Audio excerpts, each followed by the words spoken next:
दोस्तों, मैं ओमकार मौर्य आप सभी लोगों को स्वागत करता हूं।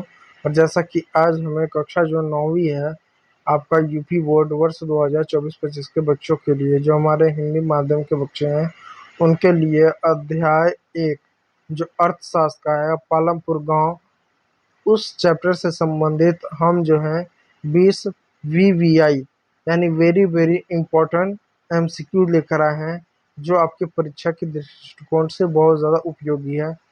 तो चलिए देर ना करते हुए इन एमसीक्यू को हम स्टार्ट करते हैं। तो पहला आपका एमसीक्यू जो है, प्रश्न जो है, आपके मोबाइल स्क्रीन पर देख सकते हैं। दिया है कि पालमपुर एक गांव है। तो पालमपुर एक गांव है तो किस प्रकार का गांव है? नगरीय गांव है, ग्रामीण गांव है, औद्योगिक गांव है या पर्यटन है? तो पहले इन सबका मैं मतलब बताऊं। देखिए दोस्तों, नगरी का मतलब हुआ एक ऐसा क्षेत्र जहाँ की 75% आबादी पुरुष आबादी, जहाँ पर 75% पुरुष गैर कृषि कार्य करते हैं, यानी कृषि कार्य नहीं करते हैं, और वहाँ के लोग प्राथमिक कार्य नहीं करते हैं, उसको नगरीय क्षेत्र कहते हैं। ग्रामीण क्षेत्र का मतलब वो होता है जहाँ पर पुरुष आबादी 75% कृषि करे, और इसके साथ साथ जैसे गाय का पालना हुआ, गाय भैंस बकरी यानी पशुओं को पालना हुआ, कृषि करना हुआ, डेयरी हुआ, मुर्गियों बतखों को पालना हुआ, मछली पालन हुआ, मधुमक्खी पालन हुआ, वह तरह के कार्य करना जो पूरी तरह से प्रकृति पर निर्भर हो, उनको ग्रामीण क्षेत्र आमतौर पर कहा जाता है। तो ये दो फैक्ट याद रखिए। गांव उनको कहेंगे जहाँ पर 75% पुरुष कृषि करेंगे और प्राथमिक क्रियाओं पर निर्भर होंगे। तो पालमपुर गांव कैसा था? वो एक ग्रामीण गांव था। गांव तो सब तो दे दिया है, लेकिन गांव में कैसा था? नगरीय था कि ग्रामीण था? तो इसका जवाब है ग्रामीण था। और औद्योगिक नहीं था। औद्योगिक यानी जहाँ पर उद्योगों का विकास हो, जहाँ बड़े पैमाने पर फैक्ट्रियाँ हो, मशीनें हो, ऐसी चीज़ें नहीं थी। क्या पर्यटन था? नहीं, पर्यटन भी नहीं था। वहाँ पर लोग घूमने फिरने नहीं आते थे। तो इसका सही उत्तर है ग्रामीण था। तो आप देख सकते हैं यहाँ पर उत्तर है ग्रामीण। अब अगला प्रश्न आपके जो मोबाइल स्क्रीन पे दिया हुआ है, क्या दिया हुआ है? पालमपुर गांव किस राज्य में स्थित है? तो देखिए, एनसीईआरटी जो है, जब आपने एनसीईआरटी पढ़ा होगा तो एनसीईआरटी में कहीं पर भी ये नहीं लिखा हुआ है कि जो पालमपुर गांव है वो किस राज्य का है। लेकिन एनसीईआरटी के जो राइटर थे, उन्होंने एनसीईआरटी बनाते समय ऐसा जिक्र किया है कि आप इस कहानी को पढ़ेंगे, पढ़ने पर आपको लगेगा कि ये पश्चिमी उत्तर प्रदेश जैसा ही राज्य है। तो आपका ऑप्शन ए है Rajasthan, option B Uttar Pradesh, option C Haryana, और ऑप्शन डी पंजाब।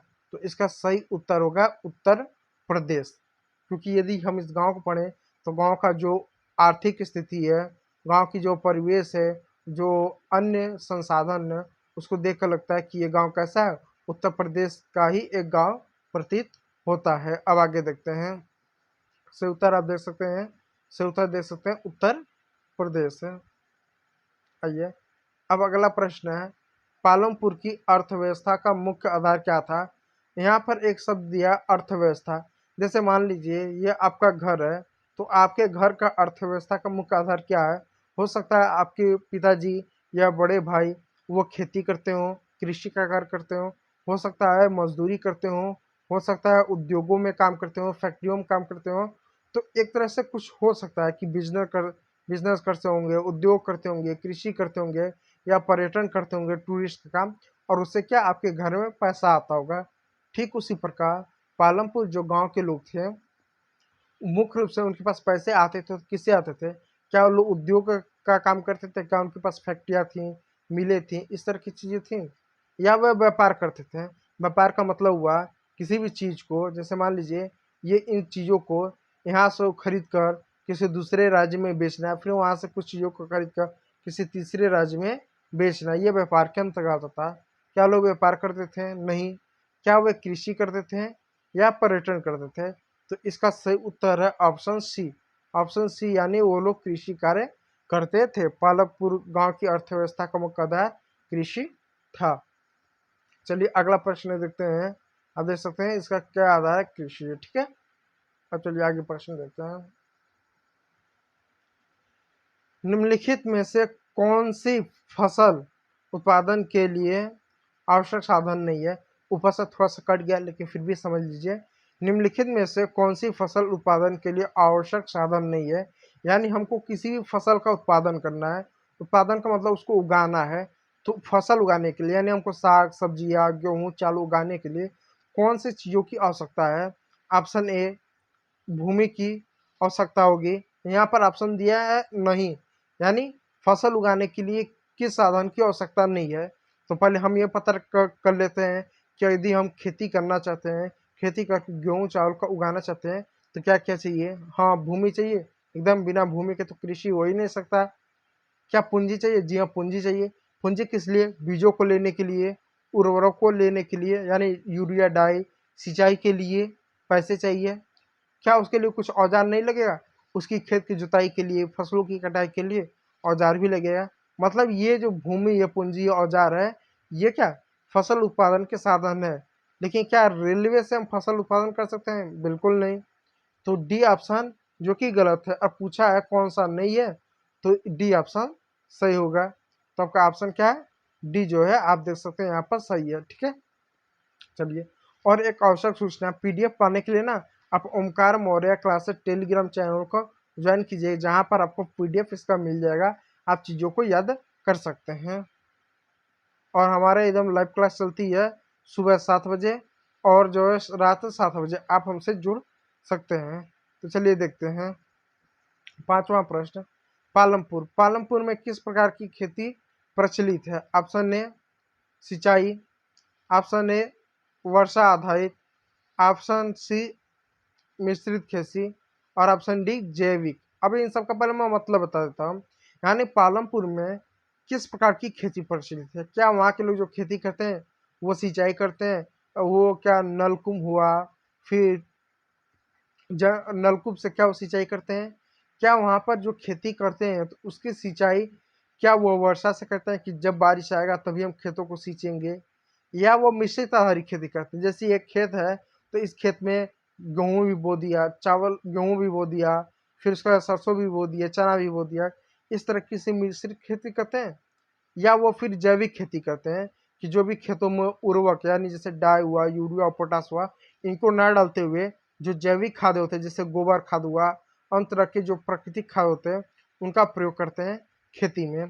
तो देखिए जो पालमपुर गांव है एक विकसित गांव है, वहाँ पर बिजली की व्यवस्था है, वहाँ पर सिंचाई की व्यवस्था है, वहाँ पर नलकूप लगा हुआ है, जिस वजह से वहाँ के जो किसान हैं वो क्या करते हैं, नलकूपों से ही खेत की सिंचाई करते हैं।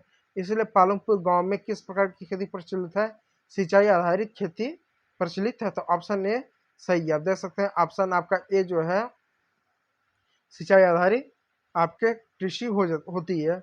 6वां प्रश्न देखते हैं, सबसे अधिक जनसंख्या वाला वर्ग कौन सा है। देखिए यहाँ पर वर्ग है, देखिए दो चीज होता है, एक होता है जाति और एक होता है वर्ग।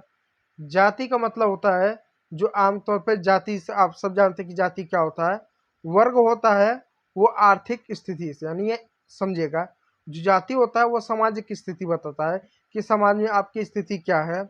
जो वर्ग होता है वो आपकी आर्थिक स्थिति बताता है। यानी जाति आपको बताता है कि समाज में आप किस स्थान पर हो, वर्ग ये बताता है कि पैसे से आप किस स्थान पर हो। जैसे मान लीजिए यदि आप जो है, जैसे दो व्यक्ति लिए, ये ए है और ये मिस्टर बी है। मिस्टर ए है, ये महीने का 20,000 कमाता है, तो इसको हम निम्न वर्ग में कहेंगे। ये मिस्टर ए है, ये दिन का जो है 20 करोड़ कमाते हैं, तो इनको उच्च वर्ग में करेंगे। ये दिन का 20 करोड़ कमाते हैं, ये दिन का 20,000 कमाते हैं, तो निम्न वर्ग या उच्च वर्ग, या इसको हम मध्य वर्ग कह सकते हैं, इसको निम्न वर्ग। ये हमारा उच्च वर्ग होगा और ये हमारे निम्न वर्ग के आ जाना है। तो वर्ग क्या आर्थिक स्थिति बताती है कि आप उच्च वर्ग में हो, मध्य वर्ग में हो, निम्न वर्ग में हो, उस हिसाब से आपकी आर्थिक स्थिति कैसी है। देखिए तो सबसे अधिक जनसंख्या किस वर्ग का है। ऑप्शन ए बड़े किसानों का, ऑप्शन सी छोटे किसानों का, ऑप्शन डी मध्यम किसानों का, ऑप्शन ऑप्शन सी मध्य किसानों का, मध्यम किसानों का, ऑप्शन डी भूमिहीन किसानों का। तो बड़े किसान है नहीं, क्योंकि हमने पढ़ा है कि 2 हेक्टेयर तक ही उनके पास भूमि है, उससे ज़्यादा भूमि है ही नहीं।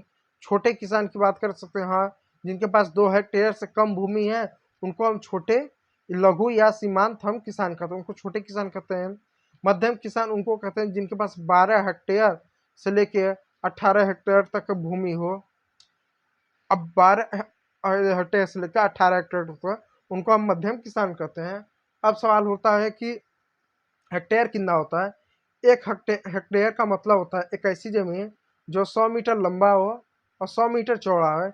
यदि इस जमीन की लंबाई और चौड़ाई 100 मीटर हो, यानी इसकी यहाँ से लेकर इसकी लंबाई 100 मीटर हो, इसकी यहाँ से लेकर इसकी जो चौड़ाई है ये 100 मीटर हो, तो इसको 1 हेक्टेयर कहेंगे। ठीक है, तो 2 हेक्टेयर से कम उसको निम्न किसान कहेंगे, और जो है 2 हेक्टेयर ज़्यादा 5 हेक्टेयर 8 हेक्टेयर उसको मध्यम किसान कहेंगे।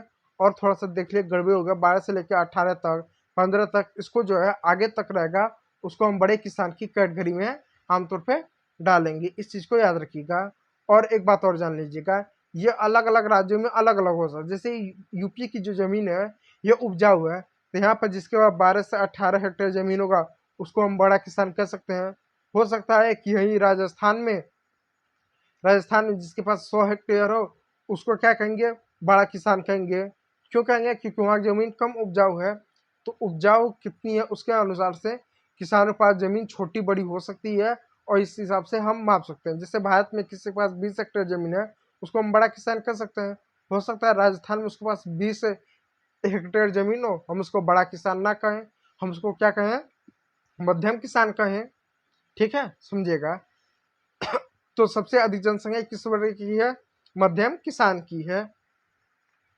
तो सॉरी छोटे किसान की, सॉरी गलती हो गया, सबसे किसके, छोटे किसान, क्योंकि छोटे किसान है, मैंने कहा ना कि 2 हेक्टेयर से कम है तो छोटे किसान है, तो छोटे किसान की सबसे अधिक इनकी जनसंख्या आमतौर पे है। चलिए अब देखिए, थोड़ा सा साइड साइड में ये आ जा, इसको घबराइएगा मत। सबसे कम जनसंख्या छोटे किसान की है। अब देखिए, किस फसल को रबी की फसल के रूप में जाना जाता है। अब यहाँ पाया रबी, रबी यानी मतलब वो फसल जिनको हम ठंड के समय बोते हैं। अब मान लीजिए अक्टूबर से लेकर हम जो है फरवरी के बीच में जिन फसलों को बोते हैं वो रबी फसल कहलाती हैं। जैसे गेहूं को अक्टूबर से लेकर हम जो है फरवरी के महीने तक बोते हैं, इसका अवधि होती है, इसलिए इसको हम क्या, रबी फसल कह सकते हैं। चावल रबी फसल नहीं है, गन्ना भी नहीं है, कपास भी नहीं है, तो ऑप्शन ए गेहूं है। अब देखिए अगला प्रश्न, आधुनिक कृषि के लिए किन चीजों की आवश्यकता नहीं है। यानी आधुनिक कृषि के लिए, आधुनिक कृषि का मतलब हुआ, जैसे मान लीजिए ये खेत है, अब इस खेत में आप उर्वरक डाल रहे हो, रासायनिक उर्वरक, जैसे यूरिया है, डाई है, पोटास है, इनको रासायनिक उर्वरक करेंगे। आप इनको बैलों की जगह आप जो है इनकी जुताई किससे करते हो, ट्रैक्टर से करते हो। आप हाथ से फसलों को काटने की जगह आप कंपाइन का प्रयोग करके क्या करते हो, फसलों की कटाई करते हो।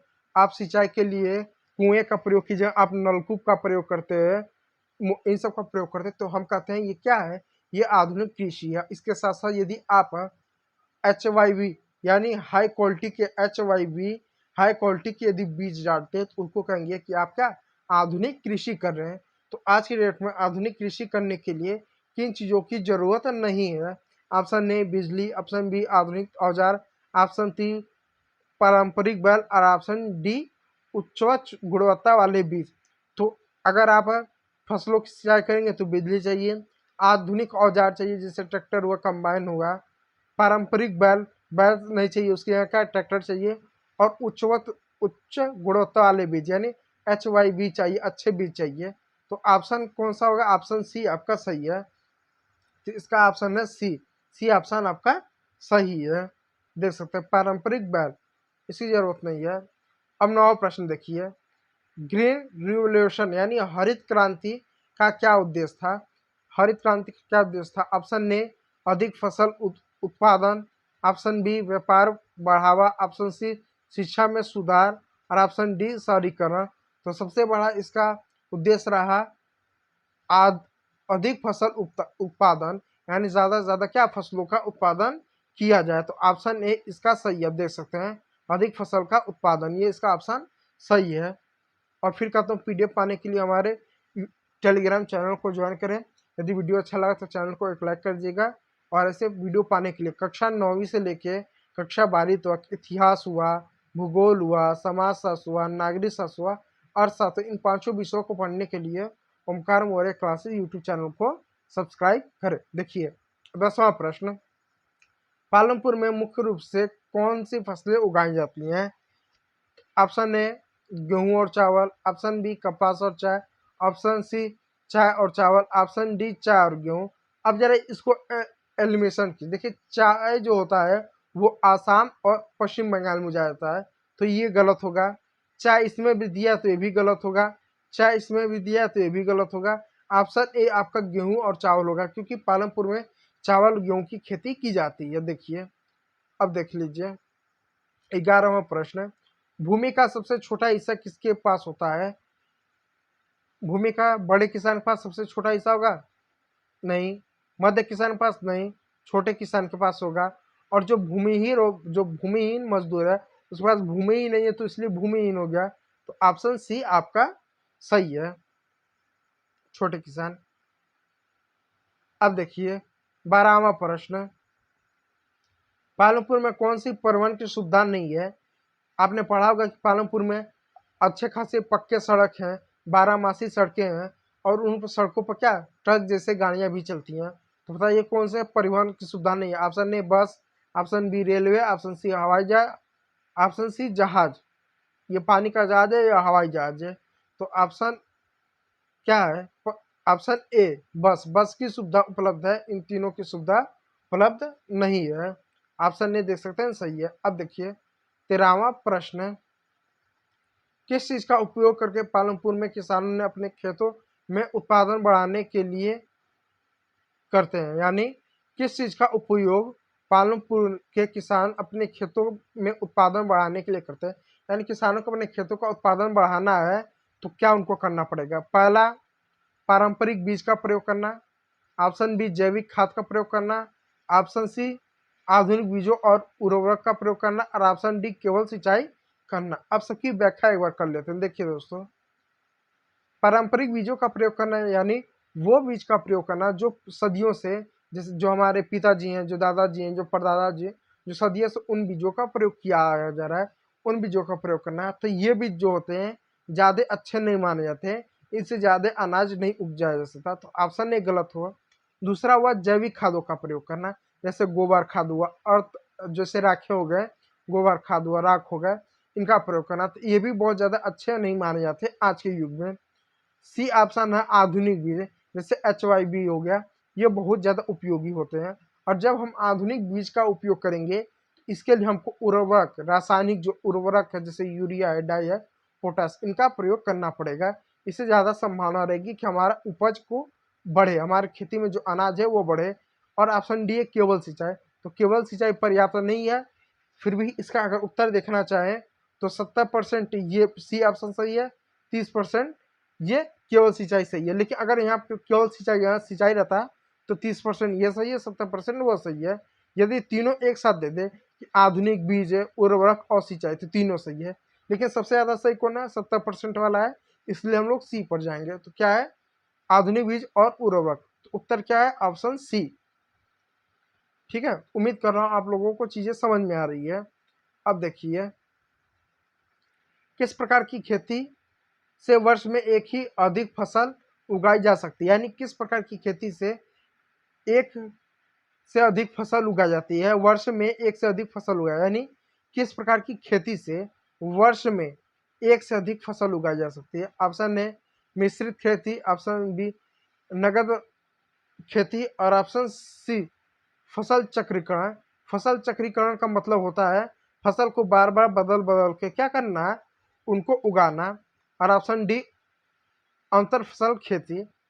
तो ऑप्शन सी जो है आपका सही होगा, फसल चक्रीकरण, यानी एक ही खेत में फसल को बार बार अलग अलग फसल को बदल बदल कर बोना। और तीसरा आप देख सकते हैं जो डी ऑप्शन है, अंतर फसल खेती, यानी एक साल बोन, यानी 4 महीने बोना, फिर 4 महीने खेत को परती रख देना, कुछ ना बोलना, उससे कुछ नहीं होगा। मिश्रित मतलब एक ही खेत में जैसे मटर है, आपका सरसों है, गेहूं हो, एक साथ बोल देना, उससे कुछ फर्क नहीं पड़ता।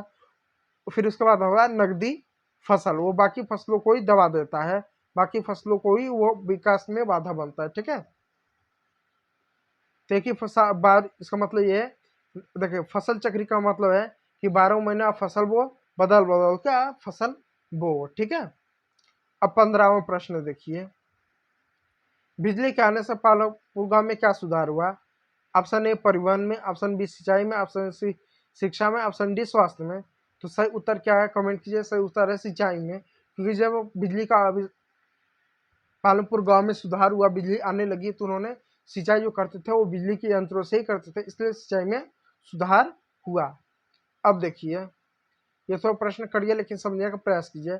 किस ग्रामीण अर्थव्यवस्था का मुख्य उत्पादन उत्पादन साधन माना जाता है? किस ग्रामीण अर्थव्यवस्था का मुख्य उत्पादन साधन माना गया है? तो देखिए, यानी ग्रामीण अर्थव्यवस्था में मुख्य उत्पादन का कौन सा साधन है, यानी जैसे मुझे गांव में किसी चीज का उत्पादन करना है, किसी भी वस्तु का, तो क्या चीज मुझे चाहिए गांव में? ऑप्शन ए भूमि, ऑप्शन बी श्रम, ऑप्शन सी पूंजी और ऑप्शन डी उत्पादन उपकरण। तो इसका सही ऑप्शन आपका हो सकता है भूमि। क्या होगा? भूमि, क्योंकि भूमि ही रहेगा तो भूमि से आप कृषि कर सकते हैं, भूमि रहेगा तो पशुपालन कर सकते हो, भूमि रहेगा तो मछली पालन कर सकते हो, भूमि रहेगा तो अब मुर्गी पालन कर सकते हो। और गांव में श्रम मिल जाता है, पूंजी की कोई इतनी समस्या आमतौर पर नहीं रहेगी गांव में, उधार उधार आमतौर पर गांव में मिल जाता है, शहर में नहीं मिलता है। गांव में बनिया है, महाजन है, साहूकार है, इनसे आपको उधार मिल जाएगा, शहर में बहुत कम ही मिलता है। तो भूमि बहुत बड़ा उत्पादन के फैक्टर के रूप में आता है। 17वां प्रश्न देखिए, पालमपुर में किस साधन से सिंचाई होती है? ऑप्शन ए कुआं, ऑप्शन बी नहर, ऑप्शन सी ट्यूबवेल और ऑप्शन डी तालाब। तो सही ऑप्शन है आपका सी ट्यूबवेल। उससे पहले लोग कुआं से सिंचाई करते थे, तालाब से करते थे, लेकिन आज उस समय ट्यूबवेल से लोग सिंचाई आमतौर पर करते हैं। ये आपका 18 प्रश्न पे हम लोग आ गए। 17 प्रश्नों के 18 प्रश्न आप देखिए। 18 प्रश्न क्या है? किसानों के लिए सबसे बड़ा जोखिम क्या है? पहला, खराब मौसम, मूल्य में कमी, कीट और रोग। यानी कोई किसान कृषि कर रहा है तो उसके लिए सबसे बड़ा खतरा क्या है? खराब मौसम। खराब मौसम में जैसे सूखा पड़ गया, बहुत ज़्यादा बारिश हुआ, अब बारिश से बर्फ गिरने लगे, ओले गिरने तो भी फसल खराब हो जाता है, वो बहुत खतरा है। मूल्य में कमी, जैसे मान लीजिए किसी किसान ने गेहूँ बोया, गेहूँ को बोया और उसने 50,000 रुपये लगा दिए, और मान लीजिए उसका रेट गिर गया, और रेट गिर के वो 20,000 रुपये उसको मिल रहे उस गेहूँ को बेचने के बाद, तो वो भी उसके लिए खतरा है, मूल्य में कमी। और तीसरा, कीट और रोग। बहुत सारे ऐसे कीड़े होते हैं, टिंडा होते हैं जो फसलों को खा जाते हैं, रोग लग जाते हैं, अनाज सड़ जाते हैं। ये भी किसानों के लिए सबसे बड़ी समस्या और जोखिम है। तो भी क्या किसानों के लिए सबसे बड़ी समस्या है और जोखिम है? इसका सही उत्तर होगा डी, सभी किसानों के लिए समस्या है और जोखिम है। ठीक है, अब 19वां प्रश्न देखते हैं। 19वां प्रश्न, कौन से किसान खेती के लिए अपने खुद के औजार और साधन नहीं रखते हैं? यानी कौन से किसान खेती के लिए अपने खुद के औजार और साधन नहीं रखते? ऑप्शन ए बड़े किसान, ये तो बड़े किसान, मध्यम किसान, छोटे किसान, भूमिहीन मजदूर। तो देखिए यहाँ पर किसान पूछा गया है, तो भूमिहीन मजदूर है उसको हटा दीजिए। फिर उसके बाद आपका देखिए प्रश्न में आ जा रहा कौन? बड़े किसान। बड़े किसान के पास सब कुछ होता है, मध्यम किसान के पास होता है, लेकिन छोटे किसान के पास ये लोग नहीं रखते हैं। ये लोग खुद के अपने साधन उधन आमतौर पर क्या नहीं रखते। सॉरी, भूमिहीन मजदूर हो जाएगा आपका। ऑप्शन होगा भूमिहीन मजदूर, ये नहीं रखेंगे क्यों? क्योंकि उनके पास भूमि नहीं है। तो क्या करेंगे, जो भूमिहीन मजदूर है ये नहीं रखेंगे, क्योंकि भूमिहीन मजदूर है, ये मजदूरी करेंगे दूसरे की कृषि पर जाकर, दूसरों के खेत में जाकर कृषि कार्य करेंगे, तो अपने औजार क्यों इकट्ठा करेंगे? किस लिए करेंगे? इसलिए होगा। आमतौर पर छोटे किसान भी बड़े साधन जैसे ट्रैक्टर हुआ, ट्यूबवेल हुआ, इसका व्यवस्था नहीं करते, इसको भी नहीं रखते सामान्य तौर पे। लेकिन यहाँ पर भूमिहीन मजदूर दिया तो भी सही है, क्योंकि भूमिहीन मजदूर जिसके पास भूमि नहीं है, वो क्यों कृषि के संसाधन औजारों को इकट्ठा करेगा? और ऑप्शन बी देखते हैं। 20वां,